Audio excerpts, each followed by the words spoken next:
En esta sesión vamos a hablar de una cuestión muy importante que consiste en responder a 14 preguntas que ustedes me han hecho en relación con el fracaso de la felicidad. Muchas de estas preguntas son preguntas que se han planteado y que no fue posible responder en algunas de las intervenciones que he tenido la semana pasada en Madrid. Algunas se respondieron allí, pero otras no fue posible y otras me las enviaron ustedes posteriormente por correo electrónico. De manera que he recopilado 14 preguntas, vamos a ver si en esta sesión da tiempo a responder a las 14, si no continuaríamos en una sesión posterior, porque son algunas de ellas de mucho calado y de una fuerte profundidad en algunos aspectos que no se pueden despachar con 4 palabras y que afectan directamente a algo que nos preocupa a todos comúnmente. Claro, he reorganizado estas preguntas en una sección determinada, que es la que tiene que ver con filosofía y felicidad. La mayor parte de ustedes me hacen en este punto una serie de preguntas que tienen que ver con las agarraderas de la felicidad, por decirlo muy llanamente, por decirlo muy expresivamente. El ser humano busca felicidad, busca también seguridad, y con frecuencia se asocia la felicidad a la seguridad. Pero a mi juicio, y esta es la tesis fundamental que tienen en común casi estas 14 preguntas y respuestas, es que la felicidad es uno de los agarraderos más débiles, más frágiles y acaso también más falsos de la seguridad humana. Agarrarse a la felicidad es precipitar una caída, es caer incluso antes de tiempo, porque a la felicidad uno no se puede agarrar sin más ni más. Para llegar a la felicidad hay que llegar muy blindado desde el punto de vista de la inteligencia. A veces la gente cuando escribe no piensa en la inteligencia del lector. Muchas personas cuando escriben o cuando hablan creen que los oyentes o que los lectores son tontos, o son bobos, o que se tragan todo lo que se les dice. Eso nos puede ocurrir a todos. Todos nosotros en un momento dado podemos tragarnos todo lo que nos cuentan, o no tanto como cree el hablante o el escribiente, pero no somos siempre tontos y no somos siempre bobos que se creen todo lo que oyen, todo lo que leen y que compran el humo que se les ofrece. Con frecuencia los intelectuales y los gurús minusvaloran la inteligencia del lector y del interlocutor. A veces se sobrevalora, pero no siempre se acierta. De hecho, casi nunca se acierta. Yo siempre me he caracterizado por respetar la inteligencia del oyente y de hecho nunca me planteo hablar a quien no tiene respeto a la inteligencia del oyente, ni tampoco a la inteligencia del hablante, que de eso también hay mucho. Pero fíjense las preguntas que ustedes me hacen y ya me dirán si en todo este repertorio de preguntas lo que aquí se busca sobre todo es la seguridad asociada con frecuencia a la felicidad. Y eso es un error. Buscar seguridad en la felicidad es precipitar un fracaso. Y esta es la tesis del libro, la tesis del fracaso de la felicidad. No se puede confundir la felicidad, que es el resultado de logros previos, con el objetivo número 1 de los objetivos que se buscan. La felicidad llega como consecuencia de unos objetivos que se han alcanzado previamente y que a veces poco o nada tienen que ver con la felicidad. Vamos entonces a responder a estas cuestiones. La primera pregunta que ustedes me hacen es la siguiente. Miren, me dice una persona: usted sostiene que el estoicismo posmoderno funciona más como una retórica de exhibición narcisista que como una ética que se pueda practicar. ¿En qué medida cree usted que ese fenómeno es específico del estoicismo y no un síntoma más amplio de la filosofía contemporánea convertida en espectáculo moral y mercancía cultural? Vamos a ver, la filosofía habla de lo que la gente puede entender. Como en estos momentos la gente entiende el estoicismo en unos términos más asequibles que, por ejemplo, si se le habla de Volksgeist, espíritu absoluto, noúmeno o mónada, pues de lo que se habla es del estoicismo. Evidentemente la filosofía vende en la medida en que el interlocutor conoce lo que se le ofrece. Por esa razón un libro que resulte excesivamente original venderá muchos menos ejemplares, aunque sea más valioso, que un libro que habla de lo que la gente más o menos conoce, porque resultará mucho más apetecible, infinitamente más atractivo, porque la gente apuesta por lo que conoce, no por lo desconocido. Entonces, cuando se habla de estoicismo, dado que se habla de estoicismo precisamente porque vivimos en una de las sociedades más duras y más crueles, a título familiar, a título hogareño, a título personal, de las que ha habido en las últimas 3 o 4 décadas, que tenían un ambiente más protector, más escolarmente afectivo, más familiarmente estructurado y acogedor, pues hoy día la gente necesita fuerza y va a buscar esta fuerza en libros de autoayuda. El fracaso de la felicidad no solo no es un libro de autoayuda, sino que es un libro escrito contra los libros de autoayuda, y escrito muy claramente en contra de toda esa propaganda de libros de autoayuda que son un autoengaño, cuyo objetivo fundamental es perpetuar la adicción de un consumo que, lejos de resolver los problemas, los intensifica y los incrementa.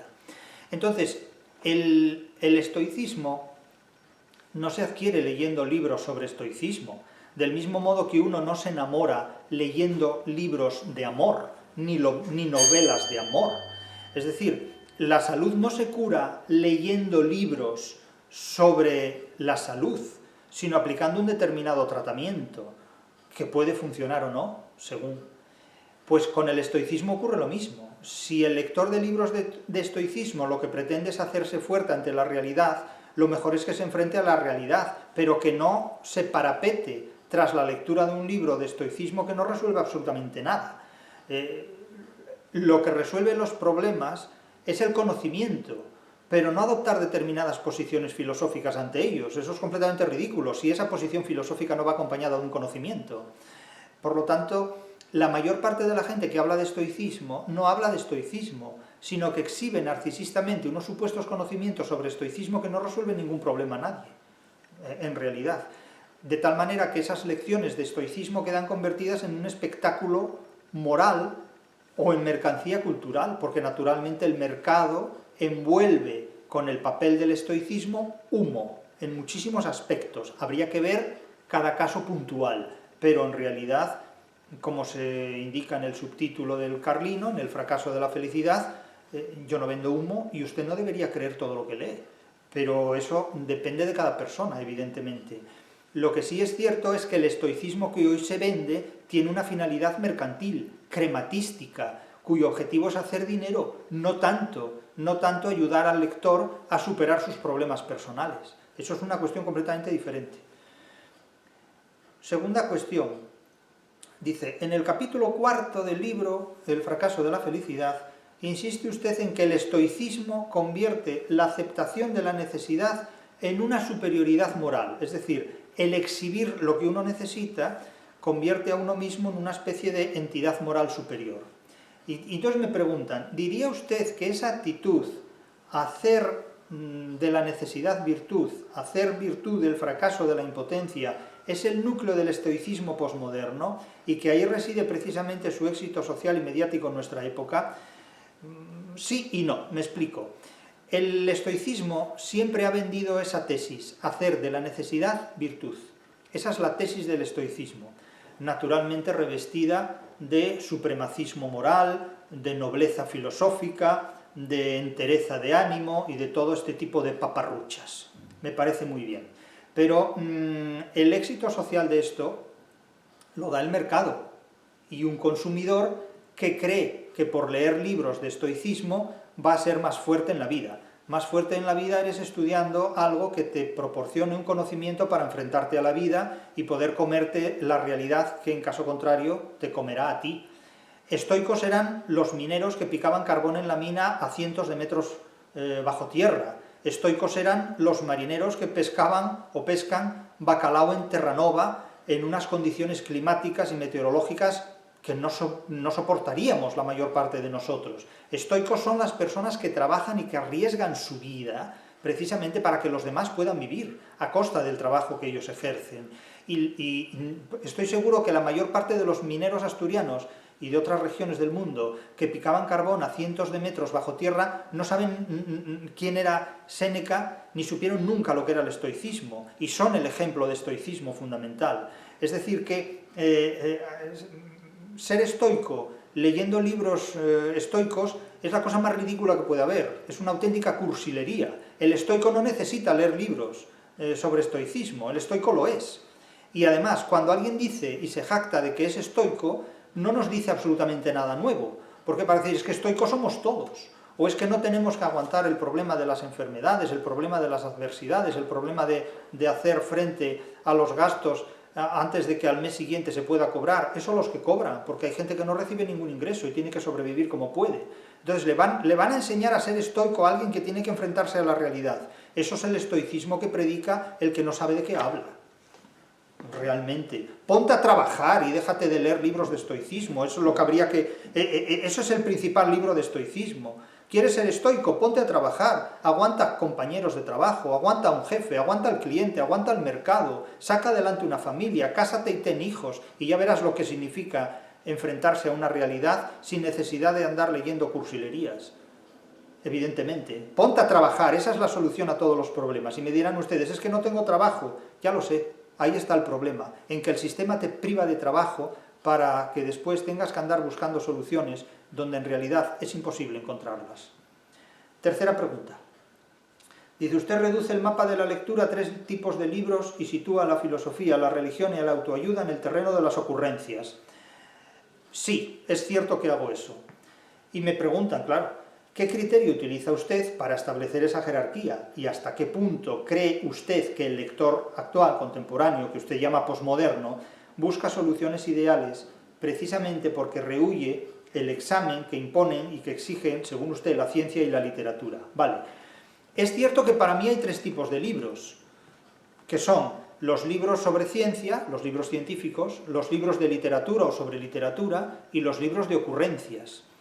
Los libros de ocurrencias son los que más abundan, porque cuando alguien tiene una ocurrencia, la mercantiliza y si tiene la fortuna o la posibilidad de publicarlo en formato libro, pues ya está. Y es cierto que la filosofía, la religión y la autoayuda atesoran, acaparan, codifican, comprimen prácticamente la mayor parte de las ocurrencias que se publican. La ciencia no suele permitir fácilmente que en su nombre se publiquen ocurrencias, salvo las del tipo que la mecánica cuántica dice que no tenemos libertad, que es lo mismo que decir que las teclas del piano dicen que no tenemos libertad, eso es exactamente lo mismo, eso son ocurrencias. Eso es hacer un uso pseudocientífico en nombre de la filosofía de la ciencia, por ejemplo la mecánica cuántica, y de esto ya hemos hablado en sesiones anteriores.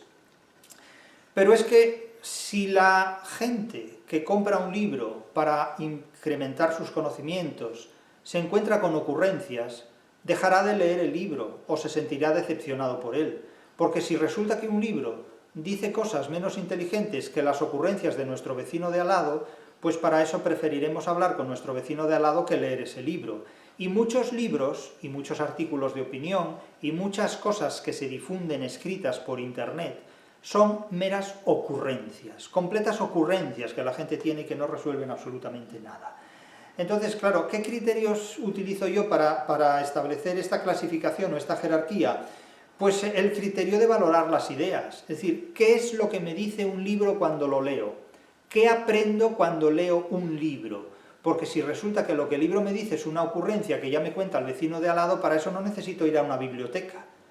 Una biblioteca no es un lugar donde se coloquen ocurrencias editadas en formato libro, es un lugar donde se organiza el conocimiento impreso en libros. Eso es otra cuestión, evidentemente. Y la mayor parte de lo que hoy se publica bajo el nombre de la filosofía son puras ocurrencias, son frases que no tienen ningún sentido. Ya hemos dicho en numerosas ocasiones qué tipo de libros son estos y qué tipo de textos son estos. Hemos leído muchos fragmentos de estos libros. Cuarta cuestión.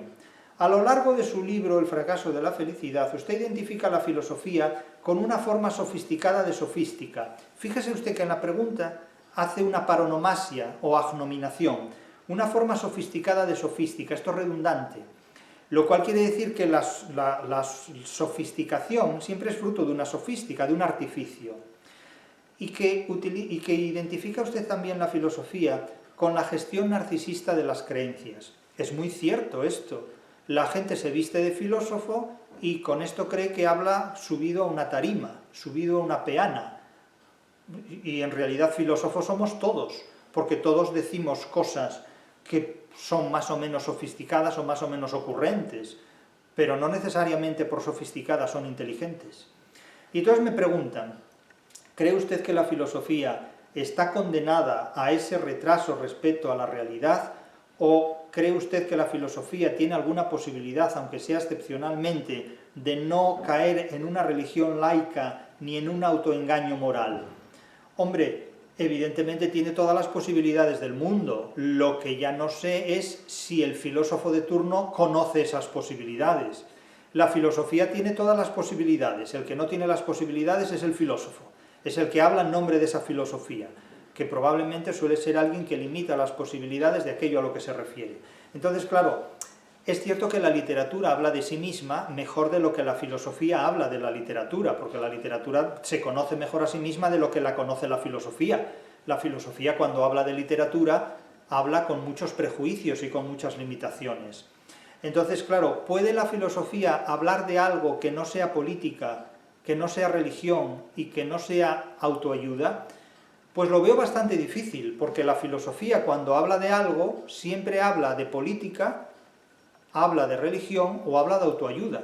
¿Conocen ustedes alguna filosofía que no hable de política, que no hable de religión y que no hable de autoayuda? Yo no la conozco. No la conozco, porque de alguna manera, cuando se invoca la filosofía, siempre se invoca un bienestar espiritual. Piensen en Epicuro, piensen en Séneca. ¿Qué es el estoicismo, por el que me preguntan? La búsqueda de un estado emocional más saludable, salutífero, salubérrimo, que permita al ser humano vivir mejor. Eso es la filosofía como terapia, eso es la filosofía como autoayuda. ¿De qué habla Platón cuando habla de filosofía? ¿De qué habla en la República? De política, claramente. ¿Y de qué hablan otros de sus libros, llamados también de filosofía? Pues de religión. Platón se pasó toda su vida hablando de metafísica. Se pasó toda su vida hablando de lo que está más allá de lo físico, como si él alguna vez hubiera estado allí. Como si él hubiera estado en el mundo de las ideas, las hubiera tratado de tú a tú, las hubiera tuteado a todas, hubiera vuelto aquí, nos contara lo que hay en el más allá. Eso es una ocurrencia metafísica del caray, vamos, en definitiva. Claro, es una cosa curiosa, ¿no? O sea, la filosofía necesita la religión, la ideología y la autoayuda para dotarse de contenido, porque es que la filosofía propiamente no tiene un contenido propio, no hay en realidad filosofía sustantiva.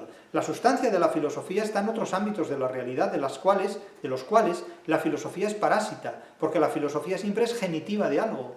Una filosofía política o de la política, una filosofía de la literatura, una filosofía de la ciencia, pero una filosofía de la filosofía es la hermenéutica, que es una filosofía del lenguaje, porque filosofa después sobre sí misma, después de haberse reducido al lenguaje, a lingüística, que es como la filosofía pura, una filosofía de la lógica, que es mirarse el ombligo a ver qué te dice el ombligo, ¿no? Convertir el ombligo en un espejo. Eso es la degeneración de la filosofía, la hermenéutica, en definitiva. Entonces, no hay filosofía sustantiva, hay una filosofía que siempre se refiere a otras ramas del saber, por eso se habla de la filosofía como un saber de segundo grado, pero eso es un saber parasitario, en definitiva. La literatura sí tiene un contenido propio, las ciencias tienen un contenido propio. La política, como la religión, siempre se parasitan de comportamientos humanos, de conductas humanas. Pero de hecho la filosofía, a mi juicio, lo he dicho muchas veces, la filosofía muere con Newton. Newton es un hombre que se hace preguntas filosóficas a las que da respuesta científica, y a partir de ese momento la filosofía enmudece, porque ya no puede hablar de religión, no hay Dios del que hablar, no puede hablar de los problemas de la naturaleza, porque la filosofía de la naturaleza, que se hace preguntas filosóficas, obtiene respuestas en otra casa, que es la casa de la ciencia, no la casa de la filosofía, y le queda, ¿qué le queda? El terreno de la autoayuda, el terreno de la terapia de grupo, el terreno, insisto, de vender estoicismo, de vender mejora emocional, de vender inteligencia emocional, como si hubiera alguna inteligencia que no fuera emocional. Es una redundancia completa, es decir, hablar de inteligencia emocional es hablar de nieve blanca, o sea, no hay nieve verde por el momento, ¿no? Claro, esta es la situación. Quinta pregunta. Usted llega a preguntarse si la filosofía es la placenta de los parásitos. Sí, me pregunto si la filosofía es la placenta de los parásitos, porque claro, tanto andar buscando en el mundo de las ideas, después de haberlas emplazado en la metafísica, vamos, ya me contarán si hay mayor parasitismo que este, ¿no? Y vender humos de esta naturaleza y esperar que alguien te los compre. Está hablando, fíjense cómo ustedes siempre me hablan en presentes continuos. Está hablando usted, es decir, habla usted, no hace falta acudir a un presente continuo. ¿Está hablando de una corrupción histórica concreta? No, habla de una corrupción histórica concreta, o cree que la filosofía, por su propia naturaleza, tiende siempre a este parasitismo. Creo que en la respuesta anterior ya he respondido a esta. Pregunta. La filosofía es un procedimiento parasitario de otros. La filosofía no puede hablar de sí misma sin degenerar en una hermenéutica. Cuando la filosofía se utiliza para interpretarse a sí misma, eso es una hermenéutica. Y eso es una degeneración del lenguaje. No tiene sentido. La filosofía no tiene una sustancia propia, necesita acudir a las de otras actividades humanas que realmente no necesitan la filosofía para nada. Absolutamente para nada. La filosofía es una prótesis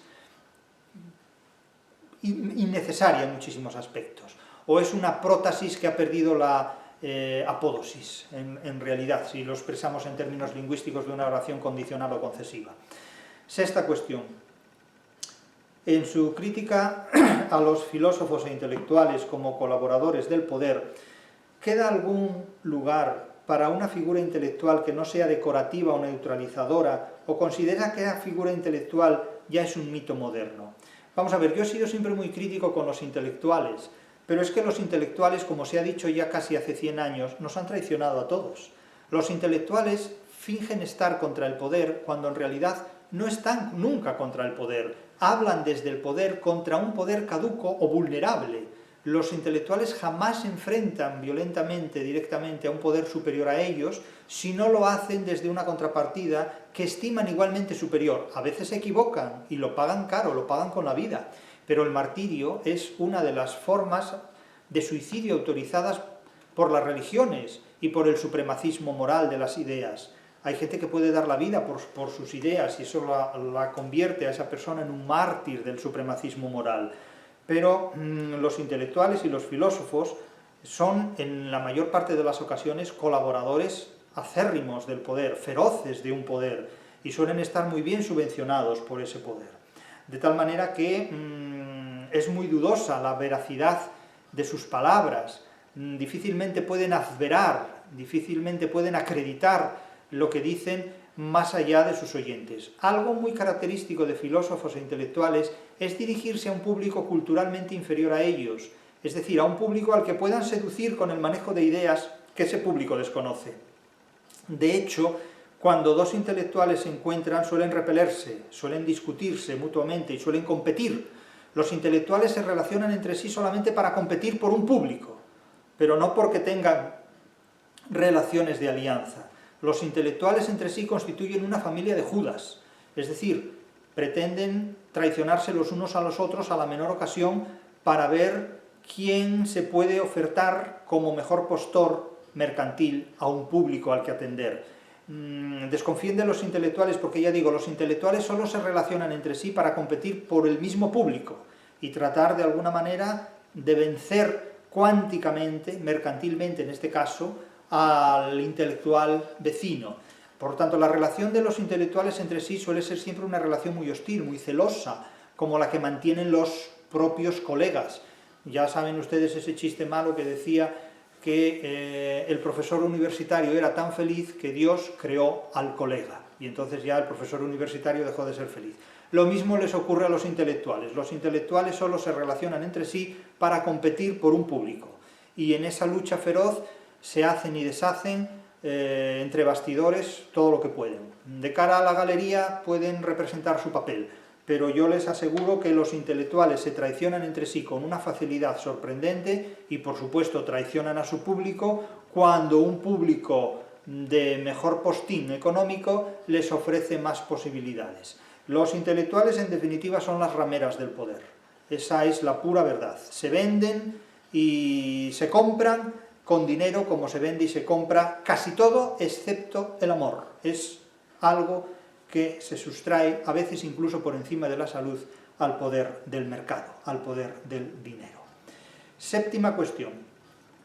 Cuando afirma que hoy la filosofía se ha convertido en autoayuda, ¿diría usted que eso explica su éxito social actual y al mismo tiempo su completa irrelevancia práctica frente a la ciencia y la literatura? Rotundamente sí. Esta es una pregunta que se responde monosilábicamente. Sí, la filosofía se ha convertido hoy en autoayuda, porque de la política se ocupan otros discursos y de la religión se ocupan otras instituciones.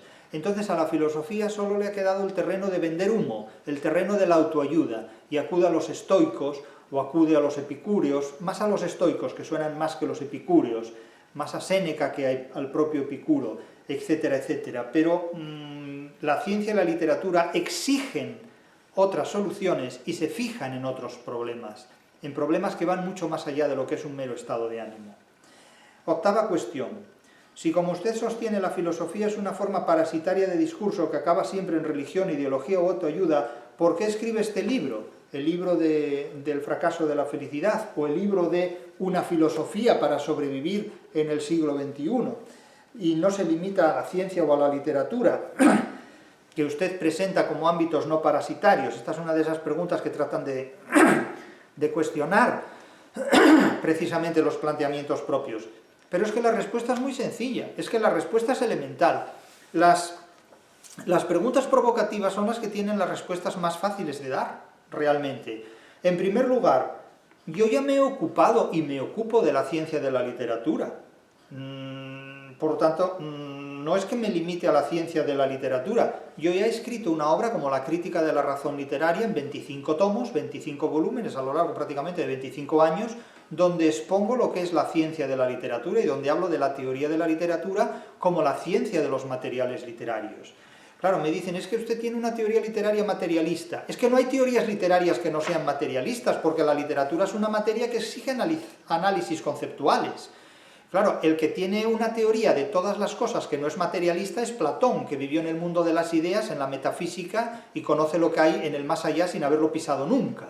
No, es que es muy curioso. Es que no pretendan ustedes que yo les explique qué es lo que hay en el planeta Plutón, porque nunca he estado allí. Por tanto, no lo puedo contar. Sin embargo, Platón contaba lo que había más allá de la física como si él hubiera vivido permanentemente en la metafísica. Es una cosa curiosa. Y vende más ejemplares que Dios, ¿no? Entonces, claro, esto es muy curioso. Entonces, de la ciencia literaria yo ya me he ocupado. Y me he ocupado como profesional de la interpretación de la literatura en una universidad desde hace más de 3 décadas.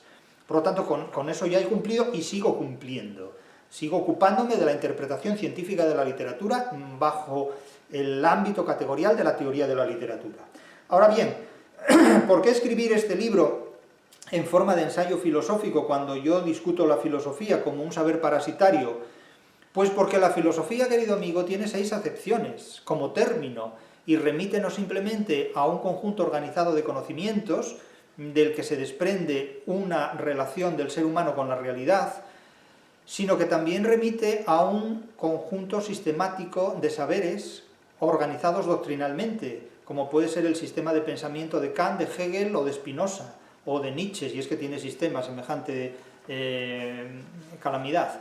Pero bueno, ya veremos. O de Tomás de Aquino, o de Platón, o de Aristóteles. La filosofía es también una actitud para encarar determinados problemas en la vida. Esta es la 6ª acepción. Filosofía es el nombre que se da a determinadas facultades dentro de las instituciones universitarias. Y filosofía es también lo que se enseña como materia en determinadas asignaturas de institutos, enseñanza media, seminarios y universidades. En definitiva, la filosofía tiene múltiples acepciones y, por supuesto, es también una manera de tomarse las cosas con resignación o con enfrentamiento. Tómatelo con filosofía, tómatelo con calma, tómatelo con paciencia. Es decir, es también un sinónimo de estos términos. Calma, relajación, paciencia, comprensión, take it easy en inglés, ¿no? Es el tómatelo con calma, tómatelo con filosofía. Es decir, tómatelo en 2 veces. Por lo tanto, la filosofía tiene muchas acepciones y el término de filosofía que se maneja aquí en una filosofía para sobrevivir en el siglo XXI es la 6ª y última acepción de filosofía, una forma de encararse con los problemas de la vida, que no tiene que ver necesariamente con un sistema de pensamiento como el kantiano, que suele ser, por otro lado, la cúspide del idealismo. Entonces, ya digo, las preguntas que tratan de ser más capciosas son las más fáciles de responder, porque en realidad son las que ofrecen una construcción sofisticada que se desmonta con un soplido, Y aquí entramos ya en la recta final. Vamos a agotar rápidamente todas las preguntas. Vamos a ir rápido. Pregunta número 9. Usted, cuando habla de un tercer mundo semántico, ¿se refiere a una degradación del lenguaje, del pensamiento o de ambas cosas a la vez? No necesariamente una degradación del lenguaje. Me refiero a una degradación del conocimiento, Un tercer mundo semántico es una forma insuficiente de conocer la realidad. Un tercer mundo semántico es un conocimiento de mala calidad. Es un conocimiento low cost, para entendernos. El tercer mundo semántico es lo que Platón llamaba la caverna. El tercer mundo semántico es lo que publica la prensa, porque lo que verdaderamente importa no se publica ni en la prensa ni en ninguna parte. Se cuenta pero no se dice. El tercer mundo semántico es el conocimiento low cost, es el conocimiento de baja calidad. Es el que básicamente se hace público, es el conocimiento oficial, el conocimiento dóxico, la opinión. El conocimiento basado en la opinión es un tercer mundo semántico. El conocimiento basado en la ciencia no es un tercer mundo semántico. La filosofía en muchos casos se mueve en el umbral del tercer mundo semántico y no lo sabe. Claro, cuando alguien se niega en rotundo a reconocer esto, evidentemente está en condiciones muy adversas de evitar el error, porque lo que hace es perpetuarlo. En realidad, cuando a alguien se le dice, mira que la filosofía no es un saber sustantivo, mira que la filosofía es un saber parasitario, mira que la filosofía es un tercer mundo semántico, se niega, pero piénsenlo dos veces, piensen que tal vez esto puede ser cierto. ¿Qué hacen ustedes con la filosofía que saben? Cuestiónenla, supérenla, porque la ciencia es una superación de la filosofía. Y me dirán, es que se incurre en fundamentalismo científico, también se incurre en fundamentalismo filosófico. ¿Los fundamentalismos son todos malos? ¿Por qué? Pues porque nos conducen a ver el mundo desde un agujero. ¿Y qué no son las filosofías? Sino visiones agujeriles del mundo, visiones que reducen la visión del mundo a un punto. La filosofía de tal, la filosofía de cual. Por esta razón, en la teoría de la literatura que yo he construido, en la crítica de la razón literaria, no hablamos en nombre de ninguna filosofía, ni en nombre de ninguna creencia religiosa, ni en nombre tampoco de ningún sistema político, porque los cuestionamos a todos ellos y desde todos ellos hablamos de la literatura desde el punto de vista de las exigencias de la literatura. No hablamos de la literatura desde el punto de vista de las exigencias de un sistema filosófico. Ni siquiera hablamos de la literatura desde el punto de vista, reduciéndonos al punto de vista de las exigencias de una determinada teoría de la literatura, sino que las cuestionamos a todas y que extraemos de cada una de ellas aquello que nos resulta útil desde el punto de vista de lo que la literatura exige, no desde el punto de vista de lo que exige un filósofo o un teórico de la literatura. Manda la literatura, no los seres humanos que la interpretan. Manda la literatura, no los autores que la manipulan. La literatura está por encima de todos los usuarios que acuden a ella, tanto para crearla como para interpretarla.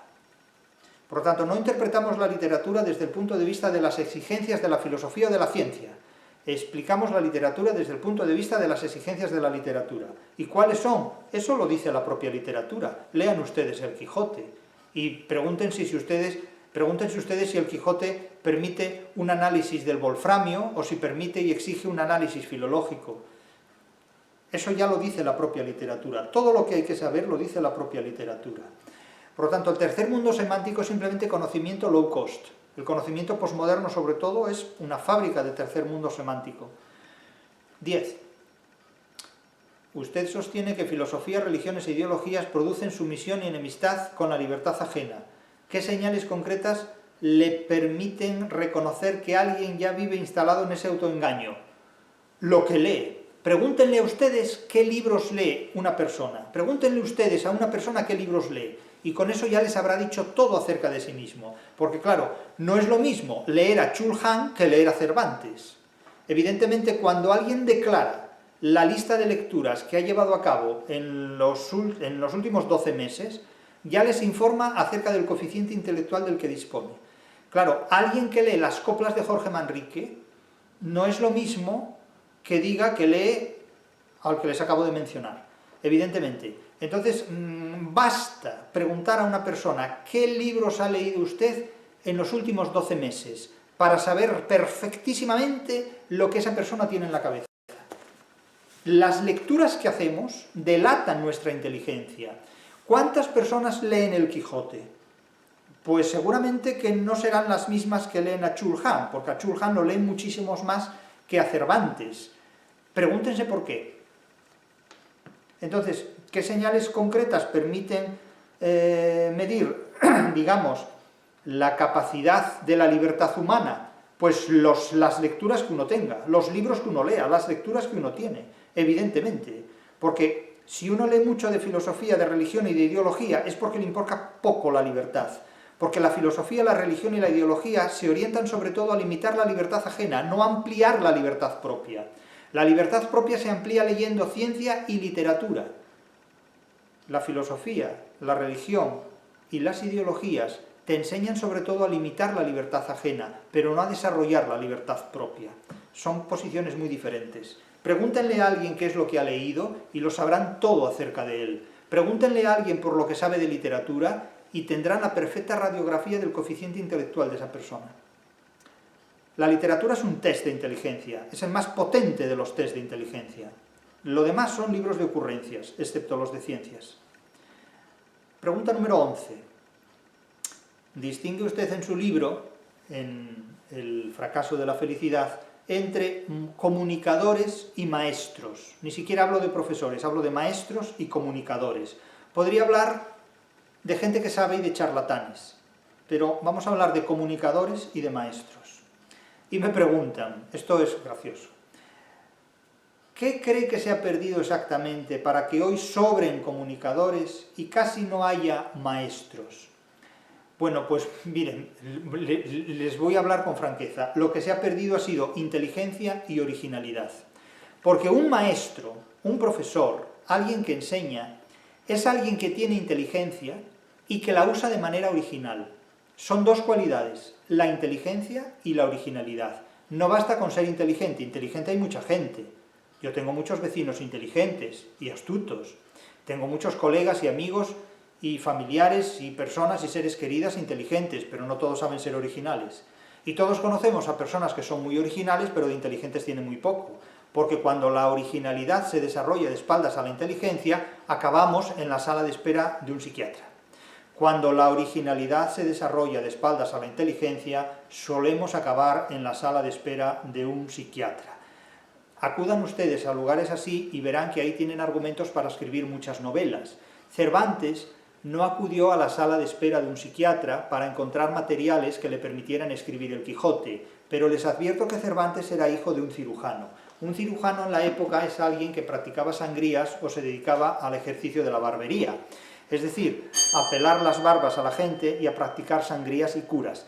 Sería algo parecido a lo que hoy llamaríamos un enfermero, pero en aquel contexto también se ocupaba de problemas mentales, de las enfermedades mentales de la gente. El padre de Cervantes conoció a muchos locos y por casa de Cervantes pasaron personas que sufrían dolencias psíquicas poderosas.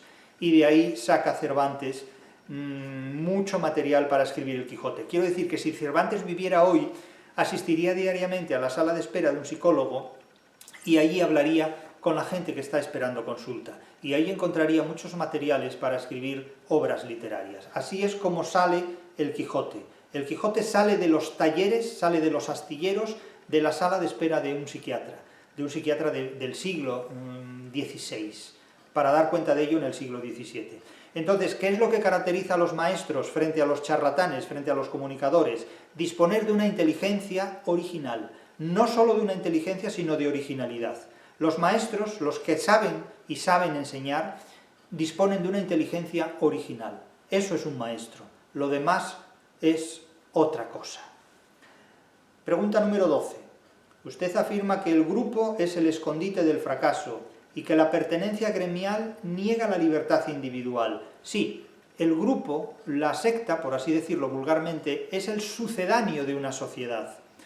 Vivir en un grupo implica renunciar a una sociedad para sentirse más seguro dentro de ese grupo, porque en realidad hay una impotencia muy grande a vivir en condiciones normales. La vida en un grupo es una vida anómica, es una vida que se sustrae a la vida real para preservarse en un idealismo gremial, que a veces puede funcionar bien o puede funcionar mal. Entonces me preguntan, ¿admite usted alguna forma de comunidad que no funcione como refugio del miedo y de la mediocridad, o toda pertenencia a un grupo implica ya una renuncia a la libertad? No necesariamente, formar parte de un grupo o de una secta o de un lobby, que son cosas muy diferentes, Un lobby no es una secta, ni todo grupo es una secta. Un lobby es un equipo de trabajo de alto voltaje, abiertamente. Un lobby no es un grupo de zánganos, es un grupo de gente que trabaja conforme a determinados intereses comunes y determinados objetivos prácticos. Por lo tanto, no podemos tener de un grupo de trabajo de alto nivel, de alto voltaje, la idea de una secta. Es que no es eso, no es esa cuestión. No lo dice el que pregunta, pero prevengo sobre ello. Lo que sí es cierto es que el grupo confiere mucha seguridad, pero también exige un comportamiento que no todo el mundo es capaz de soportar. Tengan en cuenta que los grupos vigilan más a sus miembros que a sus enemigos. La secta vigila más a los miembros de la secta que a los que están fuera de la secta.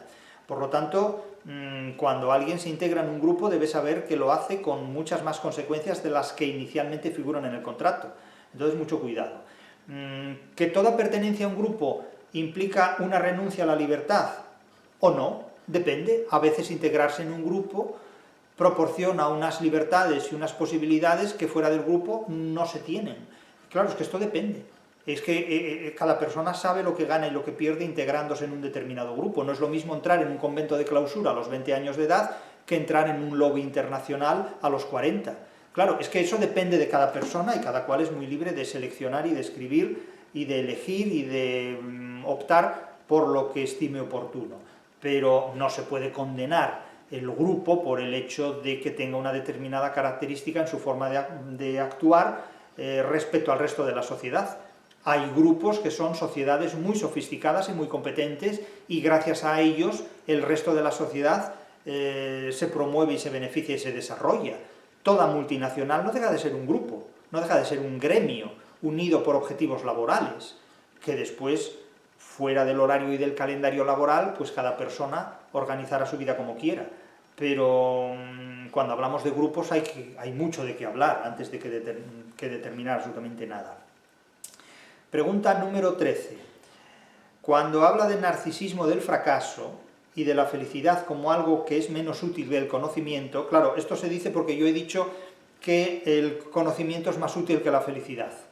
Entonces, claro, y digo que con frecuencia la gente que no es feliz exhibe el fracaso como una muestra de narcisismo. Es como el que dice, me he presentado 10 veces a oposiciones y he suspendido las 10 veces, y estoy muy contento porque mi vida no se reduce a ser opositor. ¿Y a mí qué me cuentas? Claro, es como si yo digo, yo me he presentado 20 veces a la presidencia de los Estados Unidos y no lo he conseguido ninguna. Bueno, mira tú, que es que no la puedes conseguir porque no reúnes los requisitos, ¿no? Claro, eso es el narcisismo del fracaso. ¿Y a quién le importa tu fracaso? A tus adversarios para reírse de ti. En realidad, lo que pasa es que no te enteras, porque el narcisismo te ciega. El narcisismo del fracaso te ciega de tal manera que no comprendes que al exhibirlo, lo único que consigues es que se burlen de ti. Entonces, es más útil el conocimiento que el narcisismo, evidentemente. Es que si el narcisista fuera consciente del ridículo que resulta ejercer el narcisismo, dejaría de serlo. Pero no puede, porque el narcisismo ciega facultades humanas. Diría que la búsqueda contemporánea de la felicidad es en realidad una estrategia para justificar vidas que no se atreven a enfrentarse a la realidad. Hombre, con el carné del narcisismo uno se siente liberado de muchos problemas a corto plazo. A largo plazo ya veremos, porque el narcisismo termina siempre en fracaso. El narcisismo termina siempre en un callejón sin salida cuya última puerta no se puede abrir, porque no existe. Entonces, mucho cuidado con eso. Mucho cuidado con ese tema. Pero de eso ya los psicólogos hacen lo posible. Claro, aquí hay una pregunta, que es la que cierra el bloque, porque es una pregunta muy potente y es una doble pregunta. Me dicen, tengo una doble pregunta. En primer lugar, ¿qué criterios esgrime usted para determinar qué construcciones literarias, qué obras literarias y qué obras literarias sobreviven al antiguo régimen y cuáles no? Es decir, porque yo digo que hay una serie de obras literarias que sobreviven al antiguo régimen porque son muy actuales y hay otras que no sobreviven. Entonces, claro, las obras literarias que sobreviven al antiguo régimen son aquellas cuyos personajes exigen un concepto de libertad que el antiguo régimen no previó. Es el caso de los personajes de Cervantes. Los personajes de Cervantes exigen ejercer una libertad que en las leyes del antiguo régimen todavía no están desarrolladas y acabadas. Sin embargo, los personajes de Shakespeare exigen una forma de vida que se resuelve en el mundo medieval. Tengan en cuenta que todos los personajes de Shakespeare son nobles, son aristócratas en la mayor parte, o tratan con aristócratas. Estos personajes tienen una mentalidad completamente medieval y renacentista, no llegan ni siquiera al barroco, en definitiva. Son personajes que se sienten muy cómodos en un mundo medieval e inicialmente renacentista, viven en castillos, ni siquiera en palacios, más bien en castillos, en un mundo que es el combustible de las novelas históricas de Walter Scott, un mundo que es combustible del romanticismo. Todos los personajes de Shakespeare se asfixiarían en el mundo del nuevo régimen, se asfixiarían en la edad contemporánea, porque no pueden vivir en él.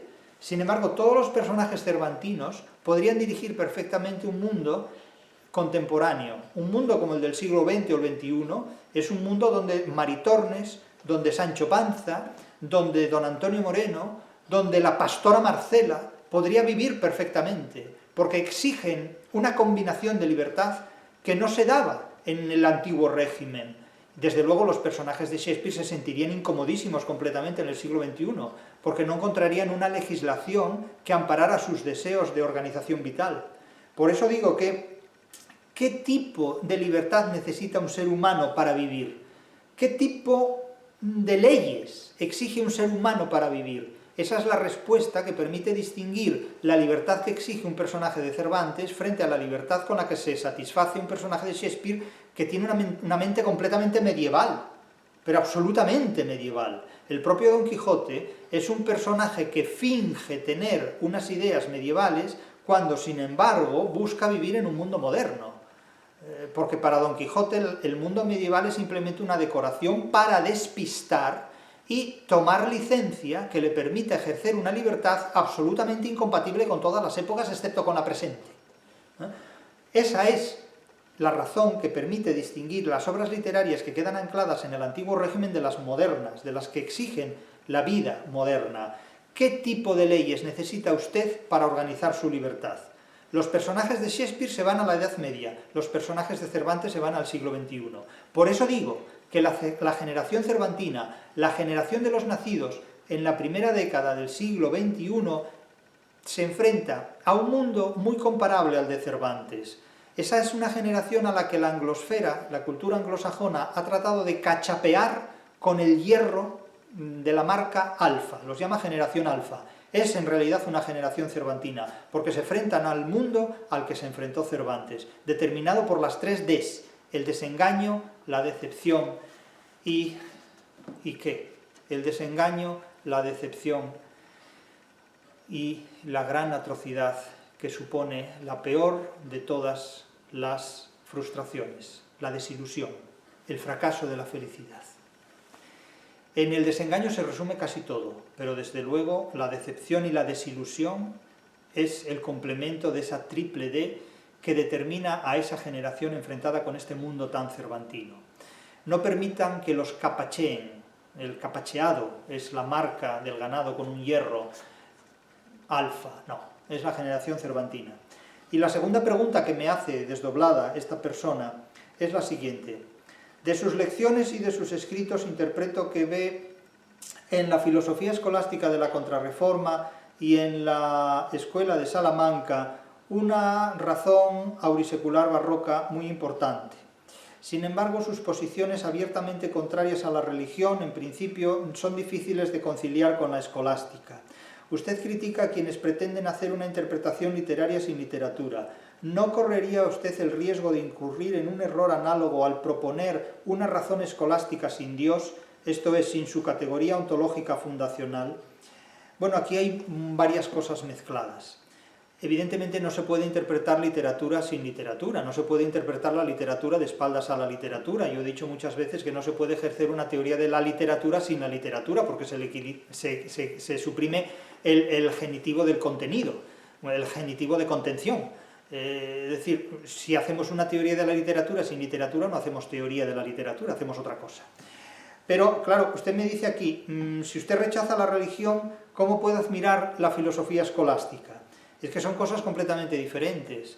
Son cosas completamente diferentes. La filosofía escolástica es un método de pensamiento, es un procedimiento racionalista que surge sobre todo para contrarrestar la teología dogmática de Agustín de Hipona.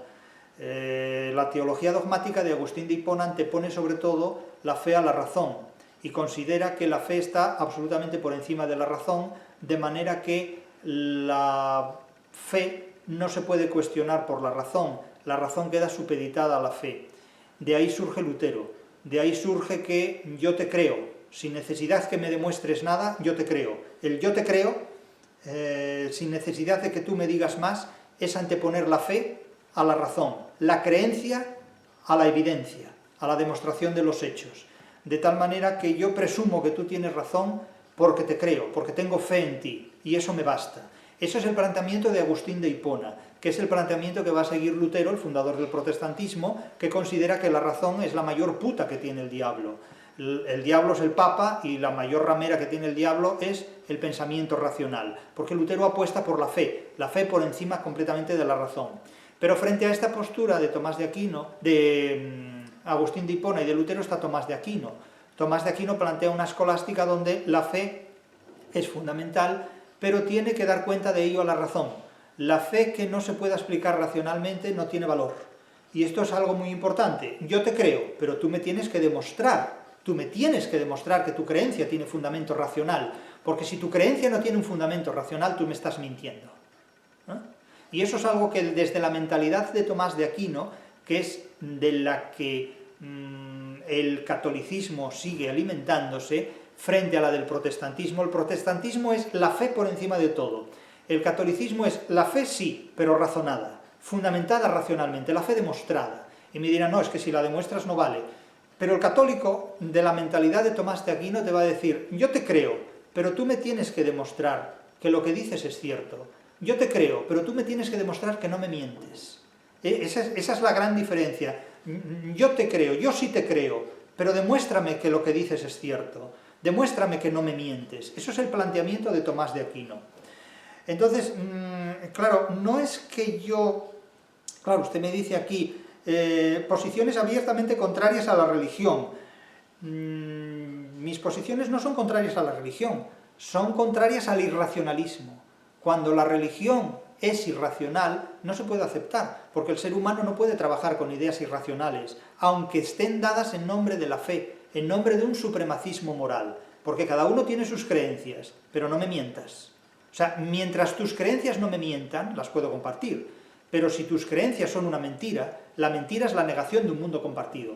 La mentira es la negación de un mundo compartido, y en nombre de tu fe, yo no puedo aceptar una mentira, porque eso supone falsificar la realidad y negar una experiencia compartida, que tiene que estar fundamentada en la realidad, en la verdad.